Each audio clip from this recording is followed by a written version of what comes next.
Hello everyone. हमारा जो unit चल रही है फर्स्ट यूनिट है और फर्स्ट यूनिट के अंदर हमने CFT क्रिस्टल क्षेत्र सिद्धांत की बात कर रहे हैं। और क्रिस्टल क्षेत्र सिद्धांत के अंदर हमने अष्टफलकीय और चतुष्फलकीय संकुलों के और वर्ग समतलीय संकुलों के अंदर क्रिस्टल क्षेत्र सिद्धांत या विपाटन किस वजह से होता है, कौन से कक्षकों की ऊर्जाएं घटती हैं, कौन से कक्षकों की ऊर्जाएं बढ़ती हैं, इसकी चर्चा कर चुके हैं। ठीक है, पिछली क्लास या पिछली वीडियो में हम ये चर्चा कर रहे थे कि अष्टफलकीय संकुल जो होते हैं वो दो प्रकार से टूटते हैं। ठीक है, या उनके अंदर हम जब इलेक्ट्रॉनों को भरते हैं तो इलेक्ट्रॉनों की जो फिलिंग होती है उनके अंदर वो दो तरीके से होती है। एक को हम उच्च चक्रण संकुल बोलते हैं और एक को निम्न चक्रण संकुल बोलते हैं। उनकी इलेक्ट्रॉनों की फिलिंग कैसे होती है वो हम बात कर चुके हैं। ठीक है, उच्च चक्रण संकुलों के अंदर तो इलेक्ट्रॉनों को फिलिंग भरने के बाद जो इलेक्ट्रॉनिक विन्यास है वो पिछली वीडियो में हमने बात कर ली थी। आज हम बात कर रहे हैं निम्न चक्रण जो संकुल हैं।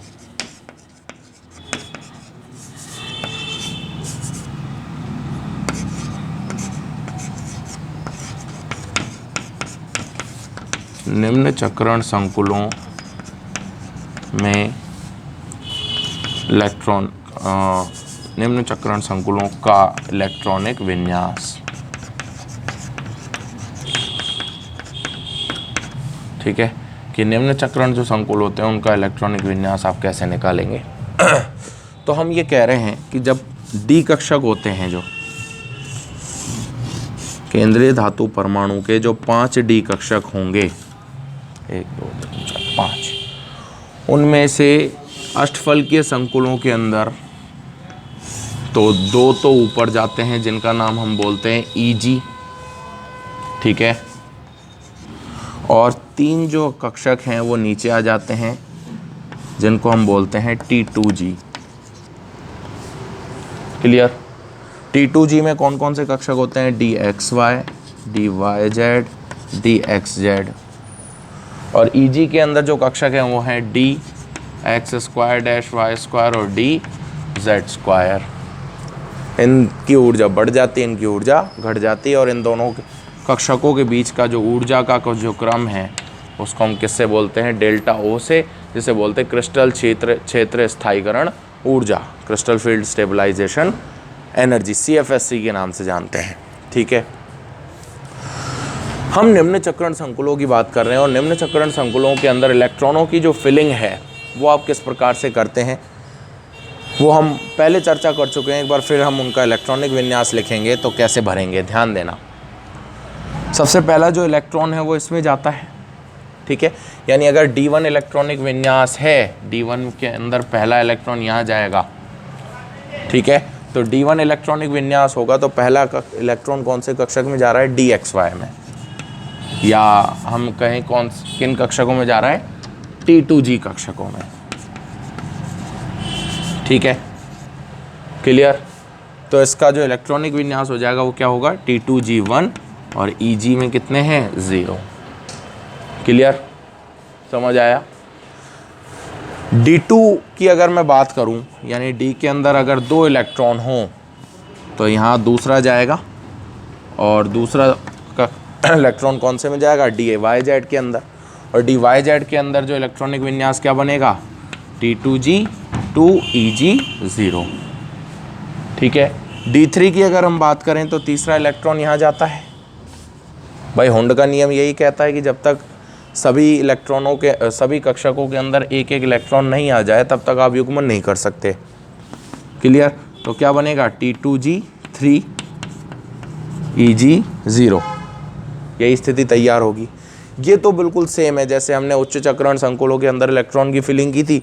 तीन इलेक्ट्रॉनों के लिए, या 3 जब इलेक्ट्रॉन आप भरते हैं D1 D2 और D3 के लिए, वो बिल्कुल सेम है, चाहे निम्न चक्रण की बात करें चाहे उच्च चक्रण संकुल की बात करें। वहाँ तक तो इलेक्ट्रॉनिक विन्यास सेम चलता है, T2G1 T2G2 T2G3। EG के अंदर एक भी इलेक्ट्रॉन नहीं जाएगा। लेकिन जब हम D4 की बात करेंगे तो उच्च चक्रण संकुल में तो क्या हो रहा था कि चौथा इलेक्ट्रॉन ऊपर की तरफ जा रहा था, लेकिन यहाँ पर क्या होगा? चौथा इलेक्ट्रॉन कहाँ आएगा? नीचे। क्लियर? किस में जाएगा, T2G में ही। तो इलेक्ट्रॉनिक विन्यास इसका जो है वो बन जाएगा T2G4 और Eg0। क्लियर। D5 के अंदर भी सेम काम होगा, पांचवा जो इलेक्ट्रॉन है वो यहाँ जाने वाला है। क्लियर। तो T2G5 Eg0। D6 इलेक्ट्रॉनिक विन्यास अगर मैं लिखना चाहूँ तो छठा इलेक्ट्रॉन यहाँ जाएगा, तो क्या तैयार होगा, T2G6 Eg0। D7 सात इलेक्ट्रॉन, तो 6 तो पहले इनमें भरेंगे और आने वाला जो सातवां इलेक्ट्रॉन है वो ऊपर के कक्षक Eg में जाने वाला, क्योंकि अब ये तो भर ही गए, इनके पास तो अब जगह ही नहीं बची, तो कहाँ जाना पड़ेगा, ऊपर। ठीक है। चौथा इलेक्ट्रॉन यहाँ क्यों जा रहा था, चौथा, पांचवा और छठा ये ऊपर जाने के बजाय यहाँ क्यों जा रहे हैं, क्योंकि कौन सा संकुल है, निम्न चक्रण। निम्न चक्रण के अंदर क्या होता है, डेल्टा ओ का जो मान होता है वो पेयरिंग एनर्जी से क्या होता है, ज़्यादा। क्यों, क्योंकि पेयरिंग एनर्जी, भाई कोई भी इलेक्ट्रॉन है वो जितनी कम ऊर्जा में रहेगा उतना ज़्यादा स्थायी रहेगा, हम पहले कह चुके हैं। ठीक है। जितनी ज़्यादा उसको मिलेगी वो उतना ही कम स्थायी होता है। पेयरिंग एनर्जी अगर हम कम रख रहे हैं, पेयरिंग एनर्जी कम है किससे, डेल्टा ओ से। क्लियर। तो इस स्थिति में क्या होगा कि वो कौन सी ऊर्जा लेना पसंद करेगा, कम वाली की ज़्यादा वाली, कम वाली लेना पसंद करेगा। क्यों, कम है, कम ले रहा है तो उसका स्थायित्व ज़्यादा हो रहा है, ज़्यादा ऊर्जा लेगा तो उसका स्थायित्व में क्या आएगी, कमी। क्लियर। तो कौन सी पसंद करेगा, कम वाली, यानी कौन सी ऊर्जा पसंद करेगा, पेयरिंग एनर्जी या युग्मन ऊर्जा। युग्मन ऊर्जा लेते ही वो पहले क्या होगा, युग्मित होगा। क्लियर। यानी ऊपर जाने से पहले, ये डेल्टा ओ उसको मिलने से पहले युग्मन ऊर्जा मिल जाएगी और युग्मन ऊर्जा मिलते ही वो यहाँ युग्मित हो जाएगा। इसलिए जो चौथा इलेक्ट्रॉन है वो यहाँ, पांचवा यहाँ, छठा यहाँ। क्लियर है, समझ आया। D7 के अंदर क्या होगा, T2G के अंदर तो 6 और Eg के अंदर कितने, 1। आठवां इलेक्ट्रॉन Eg के कक्षक में ही जाने वाला है, तो D8 में क्या बनेगा, T2G6 Eg2, Eg में 2 हो गए। क्लियर।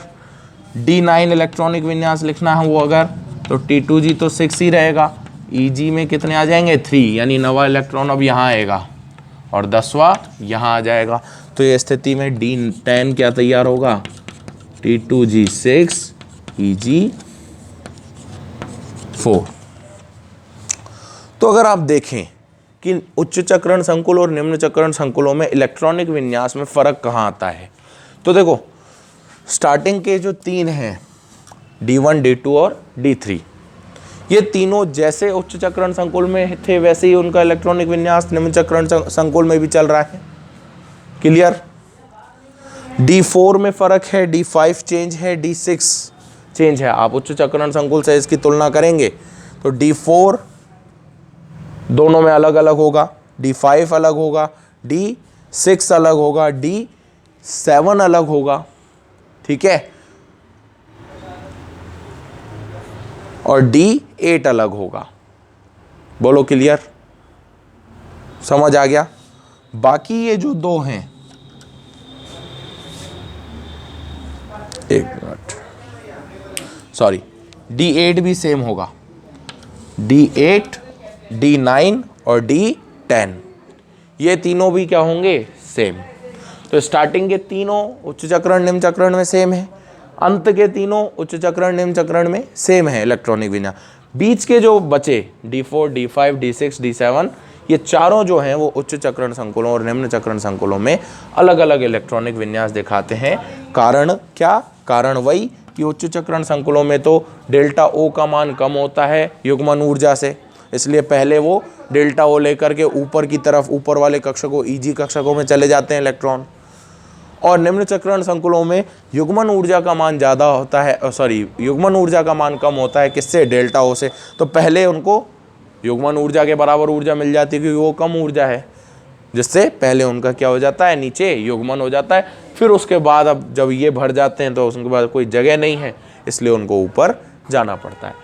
ये जो बात हो गई, ये निम्न चक्रण संकुलों के इलेक्ट्रॉनिक विन्यास की चर्चा हो गई। ठीक है, एक बार इसको आप उतार लें। यहाँ अगर आप इलेक्ट्रॉन्स रखना चाहें तो ये 3, ये 4, ये 5, छठा यहाँ जाएगा, 7वां, 8वां, 9वां और ये 10वां, कुछ इस तरीके से। ठीक है, देख लें, एक बार उतार लें।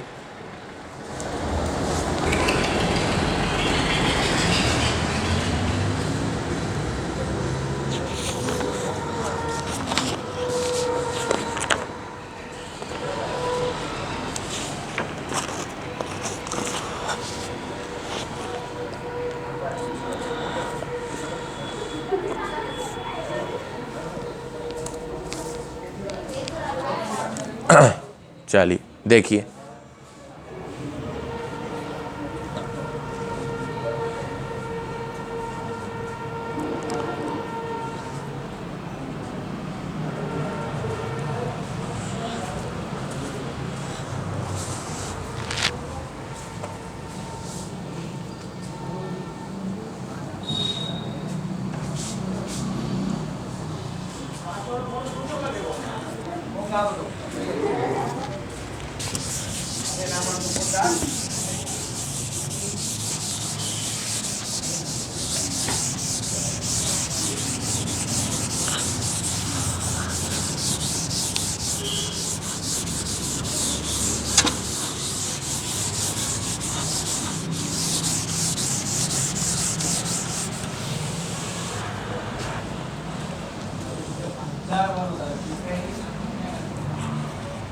चलिए देखो, आगे हम बात करते हैं कि ये अष्टफल के जो संकुल हैं उनमें निम्न चक्रण उच्च चक्रण संकुल बनते क्यों हैं, या हम कहें कि भाई सीधी सी बात है, उच्च चक्रण संकुलों में तो पेयरिंग एनर्जी ज़्यादा हो जाती है डेल्टा ओ से। ठीक है, निम्न चक्रण संकुलों में पेयरिंग एनर्जी कम हो जाती है डेल्टा ओ से। तो ऐसा क्यों हो रहा है, ऐसे क्या कारण हैं जिनकी वजह से इनकी ऊर्जाओं में इतना अंतर आ जाता है और उच्च चक्रण और निम्न चक्रण दो प्रकार के संकुलों का निर्माण होता है। क्लियर? तो ध्यान देंगे कि संकुल कौन सा बनेगा। संकुल उच्च चक्रण बनेगा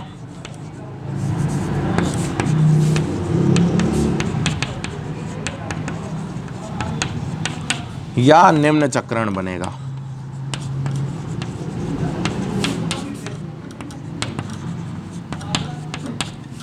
ये बात डिपेंड करती है कि केंद्रीय धातु परमाणु से कौन से लिगेंड जुड़े हुए हैं। लिगेंड बेटा दो प्रकार के होते हैं, एक होते हैं वीक फील्ड वाले लिगेंड, ठीक है, और एक होते हैं स्ट्रॉन्ग फील्ड वाले लिगेंड। ठीक है, वीक फील्ड स्ट्रॉन्ग फील्ड से क्या मतलब है? वीक फील्ड यानी दुर्बल क्षेत्र लगाने वाले और प्रबल क्षेत्र लगाने वाले। हम कह रहे थे कि जब डी कक्षकों का विपाटन होता है तो वो किन की वजह से होता है? जब केंद्रीय धातु परमाणु के डी कक्षकों के चारों ओर जो लिगेंड हैं वो आते हैं और वो लिगेंड उन डी कक्षकों पर क्या डालते हैं? प्रतिकर्षण। इस प्रतिकर्षण की वजह से इनकी ऊर्जाओं में कम ज़्यादा हो जाती हैं या ऊर्जाओं में अंतर उत्पन्न हो जाता है और जो डी कक्षक है वो विपाटित हो जाते हैं। यही है। क्लियर? तो ये विपाटन किस आधार पर हो रहा है? लिगेंडों के प्रतिकर्षण बल के आधार पर। अब जो लिगेंड प्रतिकर्षण बल ज़्यादा डालेंगे उन्हें हम स्ट्रॉन्ग फील्ड लिगेंड बोलते हैं, यानी प्रबल क्षेत्र लिगेंड बोले जाते हैं। क्लियर? और जो लिगेंड प्रतिकर्षण बल कम लगाते हैं उन्हें वीक फील्ड बोला जाता है। क्लियर? जो लिगेंड प्रतिकर्षण ज़्यादा लगाएंगे स्ट्रॉन्ग फील्ड लिगेंड, जो लिगेंड प्रतिकर्षण कम लगाएंगे वीक फील्ड लिगेंड कहलाते हैं। ठीक है, अब क्या होता है, जो कोई लिगेंड, अब अष्टफल की संकुलों के अंदर क्या हो रहा है देखें, ये 5 कक्षक हैं, ये टूट रहे हैं। ठीक है, और टूट किस वजह से रहे हैं? प्रतिकर्षण की वजह से। किनके प्रतिकर्षण की वजह से? लिगेंडों के प्रतिकर्षण की वजह से। अगर लिगेंड मजबूत है, मजबूत या स्ट्रॉन्ग फील्ड वाला है, स्ट्रॉन्ग फील्ड से मतलब ये है कि वो प्रतिकर्षण बल ज़्यादा लगा रहा है, तो प्रतिकर्षण बल ज़्यादा लगाने से क्या होगा कि इसकी तो ऊर्जा कुछ ज़्यादा मात्रा में बढ़ जाएगी और इसकी ऊर्जा कुछ ज़्यादा मात्रा में कम हो जाएगी, तो ये जो डेल्टा ओ है ना, इसका मान ज्यादा हो जाता है, बढ़ जाता है। यानी हम कहें कि जो विपाटन है, जो ऊर्जाओं में अंतर है, वो प्रबल क्षेत्र में या जो प्रबल लिगेंड है उनकी उपस्थिति में ये अंतर बढ़ जाता है, जिससे डेल्टा ओ का मान ज्यादा हो जाता है। किससे? पेयरिंग एनर्जी से, और निम्न चक्रण संकुल बन जाते हैं। कब? प्रबल लिगेंड में, प्रबल क्षेत्र लिगेंड में। बोलो बात समझ में आई? फिर समझाता हूं एक बार, ध्यान से समझना। ये जो 5D कक्षक हैं ये विपाटित होते हैं डी। विपाटन किस कारण से हो रहा है? क्योंकि केंद्रीय धातु परमाणु के चारों ओर कौन आते हैं? लिगेंड। 6 लिगेंड। अष्टफलकीय की बात कर रहे हैं तो कितने लिगेंड आएंगे? 6। और ये डेल्टा ओ का मान कितना होगा, ये इस बात पर निर्भर करता है कि लिगेंड प्रतिकर्षण बल कितना डाल रहे हैं। अगर लिगेंड प्रतिकर्षण बल ज़्यादा डाल रहे हैं तो ये डेल्टा ओ, भाई उनकी ऊर्जाओं में अंतर ज़्यादा हो जाएगा, इसकी ऊर्जा कुछ ज़्यादा मात्रा में बढ़ जाएगी, क्योंकि प्रतिकर्षण बल ज़्यादा होगा तो ऊर्जा ज़्यादा बढ़ेगी। क्लियर? प्रतिकर्षण बल ज़्यादा होगा तो इसकी ऊर्जा कुछ ज़्यादा मात्रा में बढ़ जाएगी, इसकी ऊर्जा कुछ और ज़्यादा कम हो जाएगी। तो ये डेल्टा ओ का मान, इन दोनों के बीच का जो डेल्टा ओ है, ऊर्जा का जो अंतर है, स्थायीकरण जो ऊर्जा है, वो ऊर्जा क्या हो जाएगी? बढ़ जाएगी। बोलो क्लियर? ये ऊर्जा बढ़ जाएगी। ये ऊर्जा इतनी बढ़ जाती है कि डेल्टा ओ का मान किससे ज़्यादा हो जाता है? युग्मन ऊर्जा से। और डेल्टा ओ का मान युग्मन ऊर्जा से ज़्यादा होता है तो कौन सी स्थिति तैयार होती है? निम्न चक्रण संकुल की। यानी पहले युग्मन होगा और फिर जो इलेक्ट्रॉन है वो ऊपर के कक्षकों में जाएगा, यानी निम्न चक्रण संकुल की स्थिति तैयार हो जाएगी। यानी जो निम्न चक्रण संकुल है वो किस क्षेत्र में बन रहे हैं या कब बनने की स्थिति उत्पन्न हो जाती है? जब लिगेंड का जो प्रतिकर्षण बल है वो ज़्यादा हो जाता है, और लिगेंड का प्रतिकर्षण बल अगर ज़्यादा हो तो उन लिगेंड्स को हम बोलते हैं स्ट्रॉन्ग फील्ड लिगेंड, प्रबल क्षेत्र लिगेंड, स्ट्रॉन्ग फील्ड लिगेंड। बोलो क्लियर? अगर प्रतिकर्षण बल कम है, यानी जो लिगेंड है वो वीक फील्ड डालने वाला है, यानी प्रतिकर्षण बल कम लगाएगा, प्रतिकर्षण बल कम लगाएगा तो इनका विपाटन कुछ कम हो जाएगा, यानी डेल्टा ओ का मान घट जाएगा। और डेल्टा ओ का मान इतना कम हो जाता है कि उसका मान पेयरिंग एनर्जी से भी क्या हो जाएगा? कम। और अगर डेल्टा ओ पेयरिंग एनर्जी से कम है तो इलेक्ट्रॉन पहले कहाँ जाएगा? ऊपर की तरफ। युग्मन नहीं होगा पहले, क्योंकि इसकी ऊर्जा ज़्यादा है। क्या होगा? डेल्टा ओ लेकर के वो निम्न ऊर्जा स्तर की बजाय कहाँ जाएगा? ऊपर वाले ईजी कक्षकों के अंदर, इनमें जाएगा। ठीक है? क्योंकि डेल्टा ओ मिल गई, जैसे इसको ये मिली वो इलेक्ट्रॉन यहाँ पहुँच गया। क्लियर? यहाँ पहुँचने से यानी कौन सा संकुल बन रहा है? उच्च चक्रण संकुल। यानी ये स्थिति कब बनती है? ये स्थिति कब बनती है? जब लिगेंड कैसा बल डाल रहा हो? दुर्बल प्रतिकर्षण बल डाल रहा है। ठीक है? जैसे हम क्या बोलते हैं? Weak field, weak field ligand. बोलो समझ आया कि ये ऐसा क्यों हो रहा है कि दो तरीके के जो इलेक्ट्रॉन्स हैं या जो संकुल हैं, निम्न चक्रण और उच्च चक्रण, दो अलग अलग क्यों बन रहे हैं? कारण समझ में आया कि नहीं आया? बोलिए।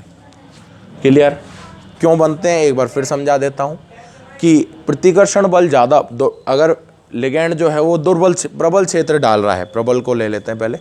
अगर लिगेंड प्रबल क्षेत्र डाल रहा है यानी ज़्यादा प्रतिकर्षण डाल रहा है, ज़्यादा प्रतिकर्षण से क्या होगा कि इन दोनों कक्षकों की ऊर्जाओं में जो डेल्टा ओ है वो ज़्यादा अब हो जाएगा। डेल्टा ओ का मान इतना ज़्यादा हो जाएगा कि उसका मान पेयरिंग एनर्जी से युग्मन ऊर्जा से बढ़ जाता है और चक्रण कैसा बनता है? निम्न चक्रण संकुल। ठीक है? और यदि लिगेंड दुर्बल क्षेत्र डालने वाला हो यानी कम प्रतिकर्षण बल डालने वाला हो तो ये जो डेल्टा ओ है ये कम हो जाता है। डेल्टा ओ कम इतना हो जाएगा कि इसका मान पेयरिंग युग्मन ऊर्जा से घट जाएगा। युग्मन ऊर्जा से घट जाएगा तो ये कैसा संकुल बनाएंगे, उच्च चक्रण संकुल। यानी इनडायरेक्टली मैं आपको ये कहूँ कि स्ट्रॉन्ग फील्ड वाले लिगेंड निम्न चक्रण संकुल बनाते हैं और वीक फील्ड वाले लिगेंड उच्च चक्रण संकुल बनाते हैं। उल्टा काम चल रहा है, ठीक है। स्ट्रॉन्ग फील्ड वाले तो निम्न चक्रण बनाएंगे और वीक फील्ड वाले उच्च चक्रण संकुल बनाएंगे। बोलिए क्लियर। अब आप कहेंगे कि साहब हमें कैसे पता चलेगा कि कौन सा स्ट्रॉन्ग फील्ड वाला लिगेंड है, कौन सा वीक फील्ड वाला लिगेंड है। क्लियर। तो उसका ऑर्डर है, लिगेंड्स को मैं उनके ऑर्डर के अनुसार व्यवस्थित करूंगा और आपको समझ में आ जाएगा कि कौन सा लिगेंड तो स्ट्रॉन्ग फील्ड डालने वाला है और कौन सा वीक फील्ड। देखें ऑर्डर लिखते हैं।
लिगेंड की क्षेत्र क्षमता के का क्रम या घटता क्रम, बढ़ता क्रम,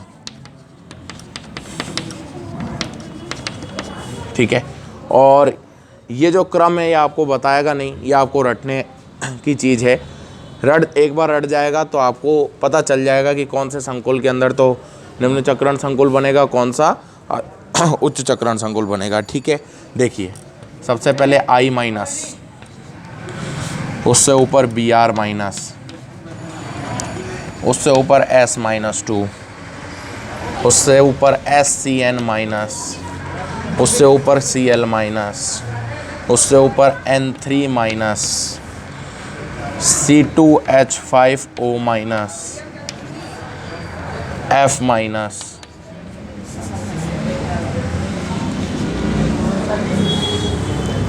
यूरिया, यूरिया जानते हो ना, NH2CO यूरिया बोलते हैं इसको।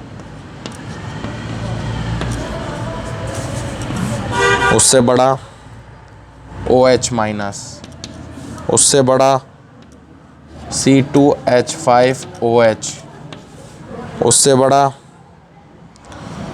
OX minus 2।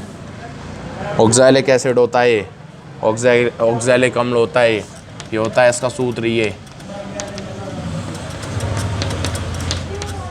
ठीक है। इसको OX माइनस 2 बोलते हैं। क्लियर। ऑक्सैलिक अम्ल बोलते हैं,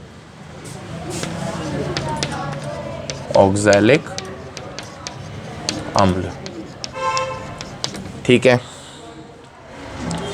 O minus 2, H2O, NCS minus,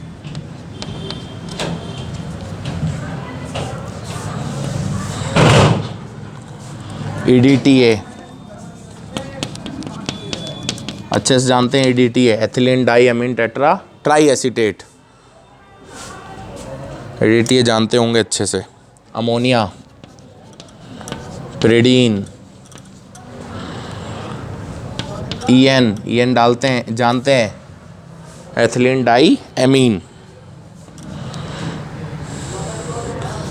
nitro group NO2 minus, methyl group CH3 minus, C6H5 minus, benzyl phenyl group, ठीक है। इसके बाद आ जाता है साइनाइड माइनस, कार्बोनिल, कोबाल्ट नहीं है, कार्बोनिल है, CO और NO प्लस, ठीक है। ये ऑर्डर है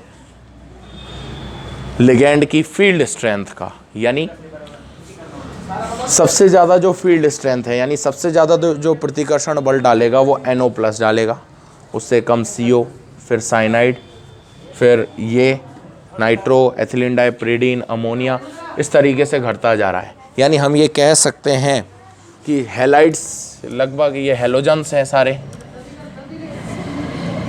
हैलाइड या हैलोजन। इनको आप एक थोड़ा सा सिंपल फॉर्मेट है याद करने का, ठीक है। वैसे इतने सारे याद होना बहुत मुश्किल काम है, और एक फिक्स ऑर्डर में याद हो, तो इसको एक थोड़ा सा देसी जुगाड़ लगा लेते हैं अपन, और इसको थोड़ा समझ लेते हैं कि हैलोजन जो है लगभग देखो आयोडीन, ब्रोमीन, क्लोरीन और ये फ्लोरीन, ये सारे वीक फील्ड में आ जाते हैं।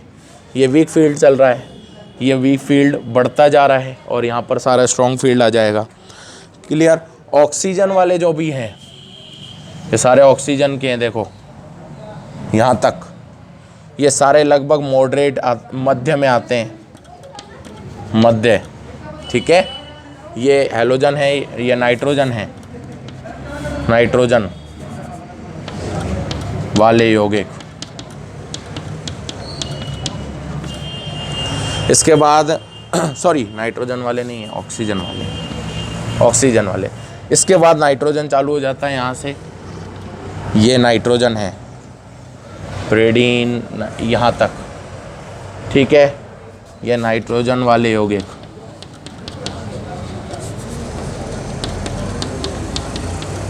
और यहाँ से फिर अब ये चलते हैं सीधे कार्बन वाले।